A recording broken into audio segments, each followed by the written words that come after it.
محمد وبارک وسلم صلاۃ و سلام علیک یا رسول اللہ صلی اللہ تعالی علیہ وآلہ وسلم۔ جب حضور پاک صلی اللہ علیہ وسلم نے نبوت کا اعلان کیا تو اعلان ہوا تو مکے والے مخالف ہو گئے، مکے کے سارے لوگ حضور پاک سے مخالف ہو گئے، اور مکے والوں نے آج تک نبوت کے بارے میں اتنا جانکاری ان لوگوں کو نہیں تھی۔ ایسے میں مکہ والوں نے مشورہ کیا کہ جو نبوت کے جانکار ہوں اس کو بلایا جائے، اس لیے کہ نبوت کی بات وہ لوگ نہیں سنے تھے، تو ان لوگ کو اس کے لیے تشویش ہوئی کہ یہ کیا ہے، نبوت کس کو کہتے ہیں، یہ نبی کہا جاتا ہے تو یہ نبوت کی بات ہے تو یہ کیا ہے، تو اس کے بارے میں جو جانکار ہیں ان کو بلایا جائے۔ تو اسی میں ابو جہل، ایسے میں مکہ والوں نے مشورہ کیا کہ جو نبوت کے جانکار ہوں انہیں بلایا جائے۔ ابو جہل نے کہا کہ ایک ہمارا یمن میں دوست ہے، ابو جہل کہتا ہے کہ میرا ایک دوست ہے جو یمن میں رہتا ہے، ہاں تو اسی بات کو اس طرح سے لکھا ہوا ہے، اس کا نام حبیب ہے۔ اس کو ابو جہل نے خط لکھ کر قاصد کو بھیجا۔ ابو جہل کیا ایک چٹھی لکھا اور کسی کے ذریعے سے بھیجا حبیب نام کے بندے کو۔ وہ ایسا کہتا ہے کہ وہ ایک ایسا سوال کرے گا کہ حضور صلی اللہ علیہ وسلم معاذ اللہ خاموش ہو جائیں گے۔ آپ دیکھیں حضور سے ایسا سوال کرے گا کہ حضور خاموش ہو جائیں گے، نعوذ باللہ۔ اس نے خط میں لکھا کہ میری پرانی دوستی ہے، مجھے تمہاری مدد چاہیے۔ کون لکھا؟ ابو جہل لکھتا ہے حبیب کو کہ تم سے میری بہت پرانی دوستی ہے اور میں پریشان ہوں، ایسی حالت میں مجھے تم سے مدد چاہیے۔ ہمارا رشتہ دار ہے، ایک ہمارا رشتہ دار ہے اور اس کا نام محمد عربی صلی اللہ علیہ وسلم ہے، اس کے مشن کو ختم کرنا ہے، نعوذ باللہ ثم نعوذ باللہ۔ اس کے مشن کو ختم کرنا ہے، حضور پاک کے مشن کو ختم کرنے کی بات لکھ رہا ہے کون؟ ابو جہل اپنے دوست حبیب کو۔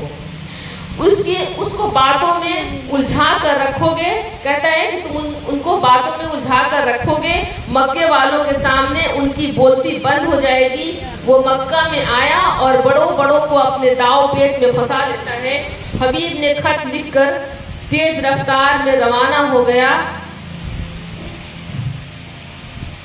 دیکھیے کیا بولا جا رہا ہے کہ وہ کہتا ہے ابو جہل کی جو چٹھی میں بات لکھی جائے گی، اس میں چٹھی میں جو لکھا تھا حبیب کو یہ لکھا تھا کہ تم آنا اور تم اپنے داؤ پیچ میں پھنسا کر محمد پاک علیہ وسلم کو رکھنا، اور اس سے کیا ہوگا کہ بات کچھ بنے گی، مطلب حضور پاک کا امتحان لینے کی بات سوچ رہا ہے۔ شام کا وقت تھا اور مکہ والوں نے اس کا استقبال کیا، استقبال کے لیے کھڑے تھے۔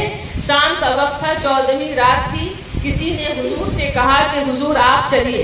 اب سب لوگ وہاں پہ جمع ہو گئے، شام کا وقت تھا، لوگ آ کر کہتے ہیں حضور آپ چلیے، ایک ملنے مہمان آیا ہے، ایک مہمان آیا ہے، آپ سے باتیں کرنا چاہتا ہے۔ جگمگاتی روشنی جب حضور کے چہرے پر پڑی تو پتہ نہیں چلتا تھا کہ روشنی کدھر سے آ رہی ہے۔ اللہ اللہ کیوں کہ چاند میں داغ ہے، حضور پاک صلی اللہ علیہ وسلم کا چہرہ داغوں سے بھی پاک ہے۔ حبیب نے کہا کہ میں نے سنا ہے کہ اب آپ نے اپنے نبوت کا دعویٰ کیا ہے۔ اب دیکھیں وہاں بلایا جاتا ہے اور حبیب کہتا ہے کہ میں نے سنا ہے کہ آپ نے اپنے نبوت کا دعویٰ کیا ہے۔ حضور پاک صلی اللہ علیہ وسلم نے فرمایا کہ میں اللہ کا نبی ہوں۔ پھر حبیب نے کہا کہ اے محمد عربی میں آپ سے 2 سوال کروں گا۔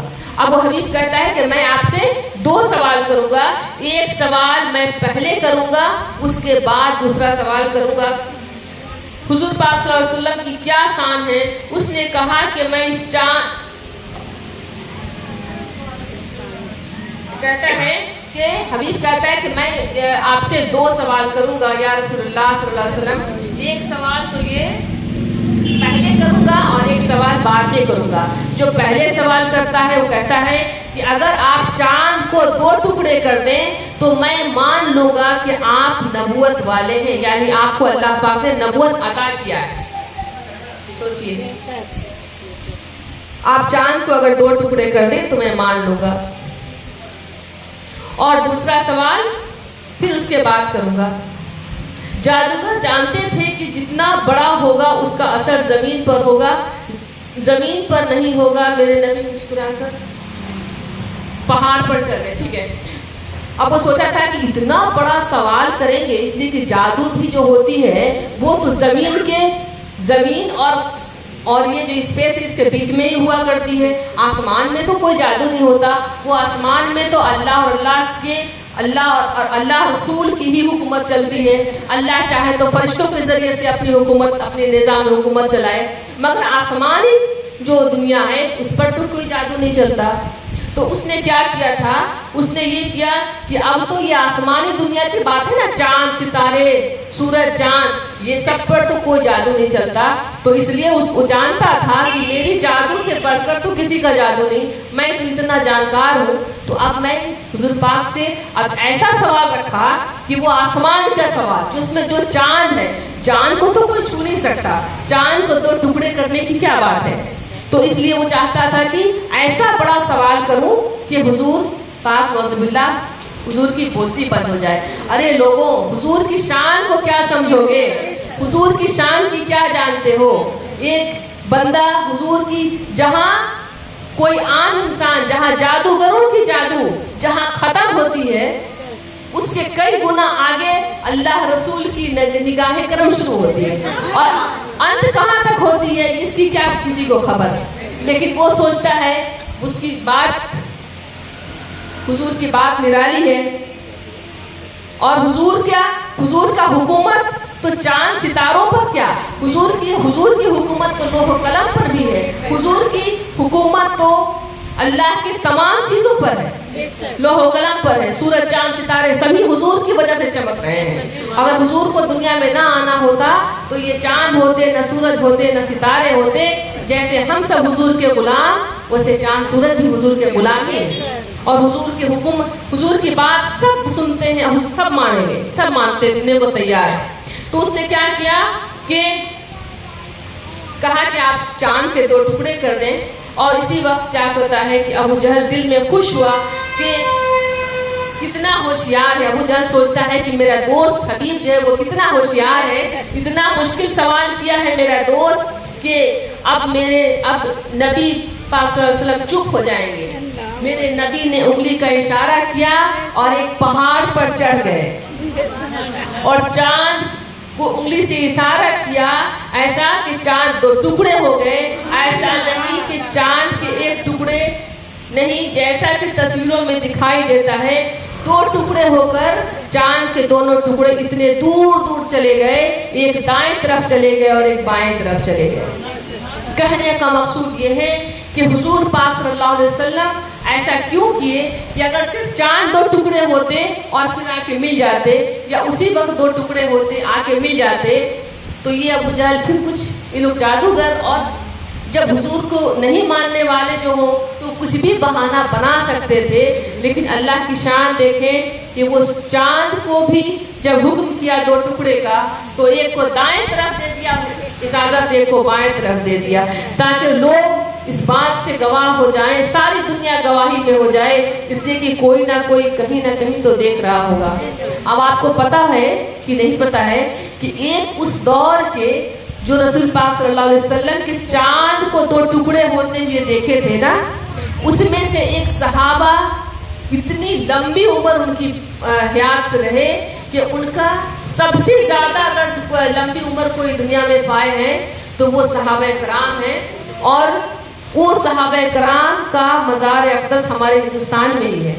ان کا نام مجھے یاد نہیں ہے، اور وہ بندہ اس وقت حضور پاک کے صحابی میں سے وہ تھے، اور وہ اس وقت انہوں نے اپنی آنکھوں سے چاند کو اس ٹکڑا اور اس ٹکڑے میں بڑھتے ہوئے دیکھا تھا. انہوں نے اپنے آنکھوں سے دیکھا تھا. آپ سوچے کہ ان کا کتنے خوش نصیب ہوں گے وہ لوگ. اور آپ ایک بات اور جان جائیں کہ آپ لوگ نیٹ پہ سرچ کریں گے تو آپ کو ملے گا کہ وہ کون بندہ ہے جو ہندوستان میں دیکھا اور اس کی پوری فیملی اسلام لے آئی. تو آپ کو اس کا مل جائے گا کہ ہندوستان میں ایک بندہ تھا جس نے دیکھا تھا، اور وہ نان مسلم تھے. وہ دیکھے تھے چاند. اچانک کیا ہوا تھا نا کہ دیکھے عشاء کی بات کا وقت تھا، انہوں نے دیکھا کہ چاند جو ہے وہ 2 ٹکڑے میں کیوں. آخر کوئی نئی بات ہوگی. آسمان میں تکتے ہیں کبھی کبھی لوگ نا. آج کل تو جب وقت ملتا ہے، ٹائم ملتا ہے، تو لوگ کیا کرتے ہیں، موبائل سے انٹرنیٹ میں اور تھوڑا سا یہ سب دیکھنے لگتے ہیں کہ کیا چل رہا ہے.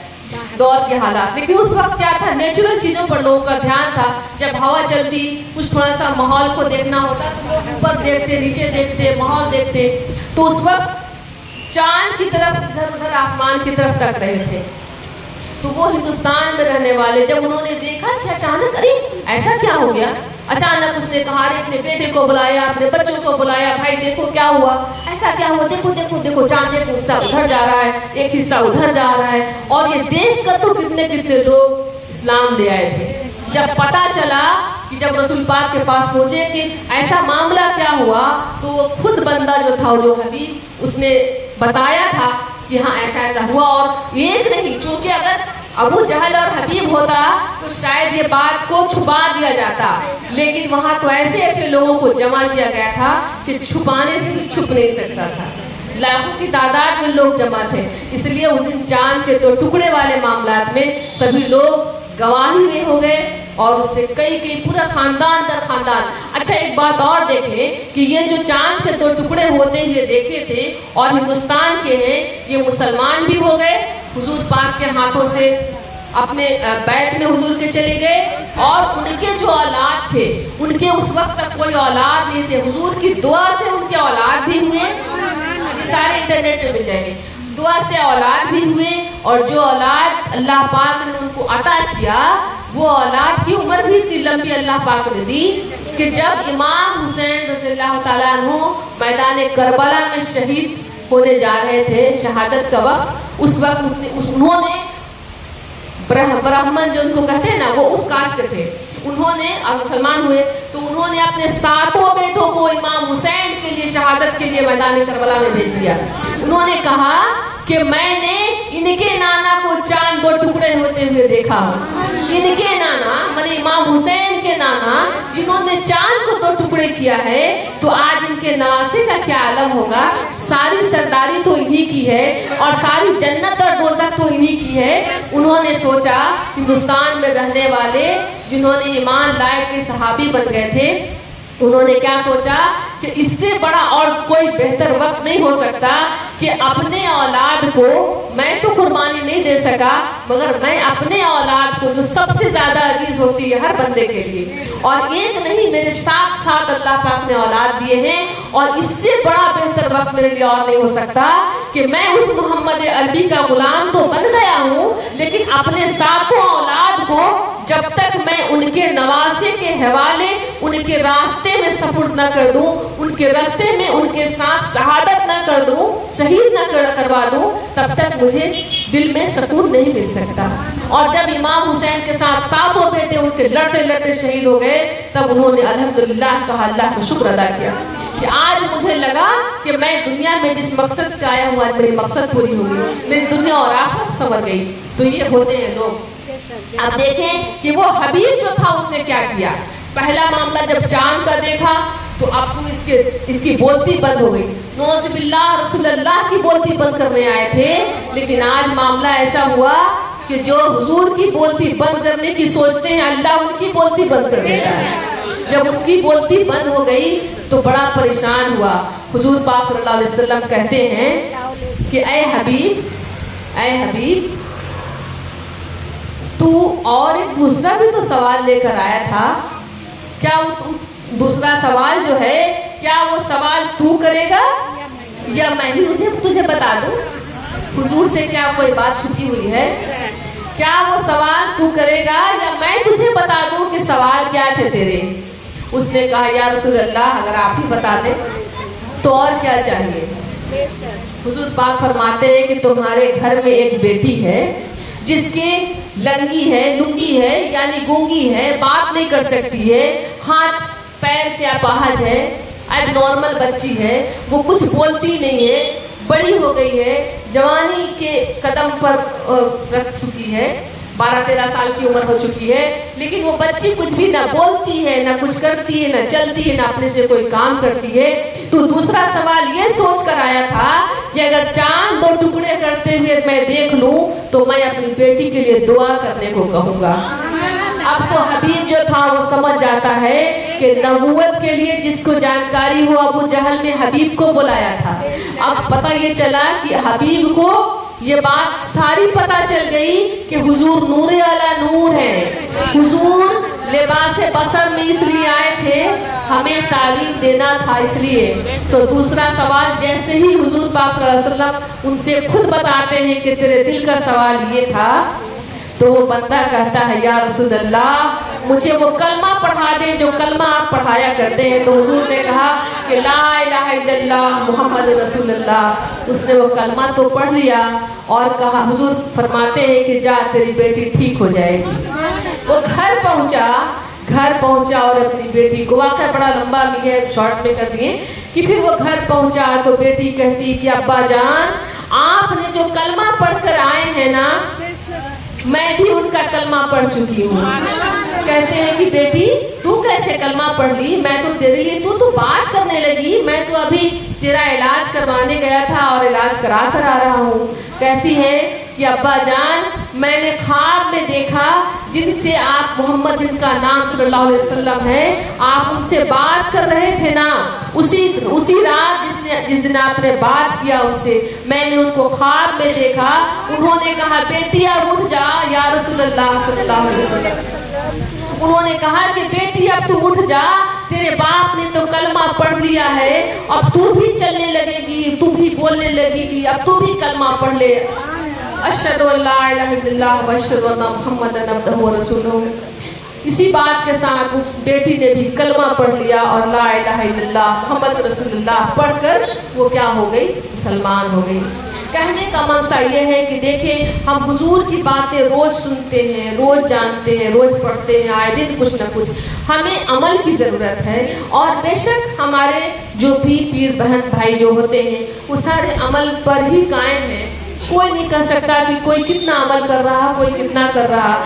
لیکن آج کے دن صرف اور صرف میری دو ہی نصیحت کے طور پر میں کہنا چاہتی ہوں, وہ یہ کہ ایک بات تو یہ ہے کہ ہمیں ضرورت اس بات کی ہے کہ ہم جو رات میں سو جاتے ہیں ہمیں اسپریچول بننا ہوگا, ہمیں روحانیت کی تعلیم کو سیکھنا ہوگا. یہ کتابی دنیا سے کبھی نہیں ملتی ہے, یہ اللہ والوں کی صحبت میں ملتی ہے اور غور و فکر سے ملتی ہے. تو کبھی کتابوں میں یہ سب لکھی ہوئی نہیں ملے گی.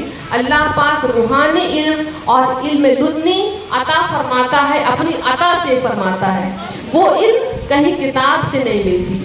تو ہم کہنے کا مقصد یہ ہے کہ یہ ہم روحانیت کے علم کی طرف پڑھیں, اور روحانیت کی علم جو ہے وہ آپ لوگ سیکھ ہی رہے ہیں, آئے دن جمعرات ہو ہی رہا ہے آپ لوگوں کے ساتھ, آپ سب کچھ نصیب ہیں. لیکن میرا کہنے کا مقصد ہے کہ اس میں ایک چیز اور ہم ایڈ کر لیں اگر, تو دن دوگنی رات چوگنی ترقی ہو جائے. وہ یہ ہے کہ صبح جب ہم رات میں جس وقت سوتے ہیں اور فجر سے لے کے رات, فجر ہو گئی, صبح ہو گیا, سو گئے, پھر نماز پڑھے, پھر لوگ سو گئے, پھر 7 بجتا 6 بجتا اٹھتے. بہت سے لوگ ایسے بھی کرتے ہیں کہ رات میں جب سو گئے 12-1 بجے, جس میں 11 بجے جبھی میں سو گئے, صبح 9 بجے اٹھ رہے سو کر کے. تو ایسے گھر میں برکت نہیں ہوتی, ایسے گھروں میں پریشانیاں ہی پریشانیاں ملیں گی. کوشش یہ کریں کہ ہر وقت باوضو رہنے کی کوشش کریں. یہ عورتوں کے لیے بھی بول رہی ہوں, یہ پاک صاف رہنے کا ایک طریقہ بھی ہے. 40 دن کے اندر اپنے آپ کو عورتیں کس طرح سے پاک رکھیں, ہر 40 دن میں ایک بار کم سے کم آپ میری بات سمجھ سکتے ہوگی ہم کیا کہنا چاہ رہے ہیں. وہ پاکی جو ہے وہ آدھا ایمان ہے. پاک رکھنا اپنے آپ کو سب سے ضروری بہتر ہے, جس سے آپ کا عبادت, پہلے پاکی تو آدھا ایمان ہے, آدھا ایمان ایسے ہی مکمل ہو گیا پاک رہے تو, اور پھر اس کے بعد آدھا کام جو ہے وہ عبادت سے, تصور سے, اپنے مرشد کی عطا سے آپ کو اللہ پاک نواز دے گا. تو وہ جو ہے پاک رہنا, رات میں وضو میں سونے کی کوشش کرنا, اور رات کے وقت آدھی رات جب گزر جائے تو کوشش کرنا کہ اس بیچ میں اللہ پاک دیکھیں گے, اللہ جس کو پسند کرتا ہے اس کو 2:30 سے لے کر 3 بجے تک اٹھا دے گا, ایک دن میں آنکھ کھلا دے گا. اور جس کو آنکھ کھلا دے گا تو بڑا شکرانے کے لیے نا وضو کر کے اس کا شکرانے کی 2 رکعت نماز پڑھ لے. شکرانے کا مطلب, میرا مقصد یہ ہے کہ جو آپ 2 رکعت نفل بھی ادا کریں گے اور زبان سے نہیں کہیں کہ شکرانہ ہے, تو وہ شکرانے کا ثواب نہیں, تہجد کا ثواب مل جاتا ہے. تو اس لیے جب آنکھ کھل جائے تو وضو کر لیں, اور وہ روحانیت کے علم میں اگر 2:30 سے 3 بجے تک آنکھ کھل جائے تو یہ سمجھے کہ اللہ آپ سے راضی ہے یا راضی ہو رہا ہے، تو اس کو اور راضی کریں. دیکھیں کہ اللہ پاک پروردگار، اس کے بعد پھر آپ سو جائیں. 10 منٹ کا ٹائم، 5 منٹ کا ٹائم اللہ کے لیے نکال سکتے ہیں. اللہ پاک پروردگار کیا فرماتا ہے، اور اس کے بعد جو اس وقت اٹھ جائے گا، پھر سوچے گا آپ کو اذان ہونے والی ہے، فجر کی بھی پڑھ لیں، فجر کی پڑھ لیں گے، پھر اس کے بعد سو جائیں. کچھ کام نہیں ہے تو کرنا کیا ہے. لیکن وہ جو نماز کا جو وقت ہے وہ فجر کے سے تھوڑا پہلے، یہ بہت قیمتی نماز ہے، بہت وقت اس کے لیے آپ نکالنے کی کوشش کریں. پھر آپ سو جائیں. جیسے 4 بجے اذان نہیں ہوئی، اذان نہیں ہوئی ہے تو آپ 4 رکعت آپ نفل پڑھ لیں گے تو آپ کو تہجد کا ثواب مل جائے گا. اور یہ جو آپ 4 رکعت جو نفل پڑھ لیں گے نا، یہ آپ تہجد کی نیت کر کے پڑھ لیں گے تو یہ آپ کا نماز بہت عجیب. آدھا گھنٹہ باقی رہتا تو آدھا گھنٹہ باقی رہتا تو آنکھ کھلتا ہے. بہت اچھی بات ہے. آدھا گھنٹے پہلے سے آپ اپنا نفل پڑھ سکتے ہیں. اگر 12 رکعت پڑھتے ہیں تو 12 رکعت پڑھ لیجیے. 12 تہجد 12 ہے، اور اس سے کم جتنا پڑھ سکتے ہیں 4، لیکن کم سے کم 4 کم سے کم 2 طریقے سے پڑھ سکتے ہیں، تو آپ کو سب پتا ہے نا. تو وہ پڑھ لیں. اس کے بعد اس سے کیا ہوگا کہ اس کے بعد پھر سو جائیں. پھر اپنے تصور کریں جو جہاں پہ مرید ہے. ہم نہیں کہتے کہ آپ کس کو تصور کریں، آپ اللہ رسول سے محبت ہو اللہ رسول کی، لیکن تصور کس کا ہو، اپنے مرشد کا. اس لیے کہ اللہ رسول ہم تو سن رہے ہیں، اللہ حضور کہہ رہے ہیں، اللہ رسول بول رہے ہیں، لیکن اللہ رسول ہے کہاں پر، تو اپنے مرشد کے تصور میں دیکھیں. تو یہ عبادت اور کچھ دیر مرشد اللہ رسول کے لیے مراقبہ یہ کریں تو آپ کے لیے بہت ہی کامیابی زندگی ملے گی. آپ دیکھیں نا کہ اللہ پاک پروردگار، ہم تو بندے جھوٹے ہو سکتے ہیں، لیکن اللہ کیا جھوٹا ہوتا ہے کیا؟ اللہ کبھی جھوٹ کہتا ہے کیا؟ ہم کہیں گے کسی سے ہم ایسا کر دیں گے، بیٹا دیکھو نا ایسا پڑھ لو تو ہم تم کو یہ چیز دیں گے، مٹھائی دیں گے، چاکلیٹ دیں گے، بچوں سے کہتے ہیں. لیکن ہو سکتا ہے ہم اس کو پھسلانے کے لیے بولتے ہو، کبھی کبھی ایسا بھی ہو جائے. لیکن میرا رب اللہ کریم مولا رحیم کبھی جھوٹ تو نہیں بولتا. اللہ پاک تو کہتا ہے یہ بندے میری راہ میں تو 1 قدم چل کر دے، میں تیری راہ میں 10 قدم نہ چلوں تو تم کہنا. ہائے ہائے ہائے. ہم عام انسان نہیں کہتے، میرا مولا کہہ رہا، میرا مالک کہہ رہا ہے تو میری راہ میں 1 قدم چل کر تو دیکھ، میں تیرے لیے 10 قدم نہ چلوں تو تم کہنا. پھر کہتا ہے میرا مالک، میرے بندے تو میری طرف چل کر آ، میں تیری طرف دوڑ کر نہ آ جاؤں تو تم کہنا. ہائے ہائے ہائے. میرا مالک، میرا مولا، میرا رب، میرا اللہ، میرا خالق، میرا رازق کہتا ہے تو میری راہ میں چل کر آ، میں تیری طرف دوڑ کر نہ آ جاؤں تو کہنا. مولا تو دوڑ کر کیسے آتا ہے؟ تو دوڑ کر مولا کیسے آتا ہے ذرا اپنے دل سے تو پوچھے. تو اللہ کہے گا تو چل کر آ کر تو دیکھ لے، میں دوڑ کر آ جاؤں. تو چل کر کیسے آئیں گے؟ اپنے مرشد کی تصور کے ساتھ ہر نیکی کو اپنا لیں، ہر برائی سے بچ جائیں. یہ اللہ کی راہ میں چل کر آنا ہوا. اور جو چیز اپنے نفس کو اچھا لگتا ہو اس کو آپ ختم کر دیں، جو دل چاہتا ہو اس کو نہ کریں. اپنے مرشد کے خیال میں اللہ کی طرف چل کر آنا ہو گیا. جو دل چاہے، جس کے لیے نفس دعوت دے، نفس کو اچھا لگتا ہو وہ کام نہ کریں. اور اپنے مرشد کے تصور کے ساتھ کہ حضور میں آپ کے لیے، میں آپ کی خاطر چھوڑ رہا ہوں، حضور میں آپ کے خاطر اس چیز سے رک رہا ہوں. دنیا جانے نہ جانے، تیرا اللہ جانے، تیرا رسول جانے. اور جب یہ بات ہو جائے تو میرا مولا کہتا ہے تو چل کر آ گیا، اب میں تیری طرف دوڑ کر آنے والا ہوں، تو دیکھنا. اور مولا پھر دوڑ کر ہی آ جائے گا. اب دیکھیں نا صبح سویرے جو ہوتا ہے نا فجر سے پہلے کی بات، اب فجر سے پہلے والی جو وقفہ ہوتی ہے میرا مالک اس کے بارے میں ذرا سنیں نا کیا کہتا ہے. کہتا ہے کہ جب رات کی پہلی پہر گزر جائے اور دوسرا پہر شروع ہو جائے تو میرا اللہ کیا کہتا ہے؟ اللہ پاک کہتا ہے کہ اے بندہ کوئی ہے. آپ ذرا دیکھیں نا کہ انسان بندہ خود خدا کو منانے کے لیے رات رات دن عبادت میں رہتا ہے. مالک تو مان جا، مولا